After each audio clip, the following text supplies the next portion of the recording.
ದೇವನೂರು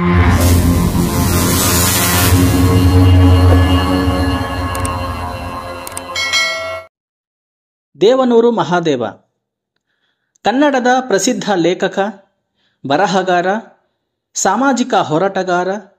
ಹಲವು ದಶಕಗಳಿಂದ ಸಮಾಜವಾದಿ ಚಳುವಳಿ ಮತ್ತು ರೈತರ ಚಳುವಳಿಗಳಲ್ಲಿ ಸಕ್ರಿಯವಾಗಿ ತಮ್ಮನ್ನು ತೊಡಗಿಸಿಕೊಂಡಿರುವ ದೇವನೂರು ಮಹಾದೇವ ಅವರು ಜೂನ್ 10, 1948ರಲ್ಲಿ ಜನಿಸಿದರು.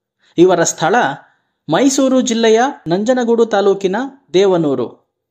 ಇವರ ಕೃತಿಗಳು ದ್ಯಾವನೂರು, ಒಡಲಾಳ, ಕುಸುಮಬಾಲೆ, ಎದೆಗೆ ಬಿದ್ದ ಅಕ್ಷರ ಮುಂತಾದವು. ಪ್ರಶಸ್ತಿಗಳು: ಇವರಿಗೆ ಕೇಂದ್ರ ಸಾಹಿತ್ಯ ಅಕಾಡೆಮಿ ಪ್ರಶಸ್ತಿ, ಕರ್ನಾಟಕ ಸಾಹಿತ್ಯ ಅಕಾಡೆಮಿ ಪ್ರಶಸ್ತಿ, ಕರ್ನಾಟಕ ರಾಜ್ಯೋತ್ಸವ ಪ್ರಶಸ್ತಿ, ನಾಡೋಜ ಪ್ರಶಸ್ತಿ, ನೃಪತುಂಗ ಪ್ರಶಸ್ತಿ, ಪದ್ಮಶ್ರೀ ಪ್ರಶಸ್ತಿ ಮುಂತಾದ ಗೌರವ ಪುರಸ್ಕಾರಗಳು ಲಭಿಸಿವೆ.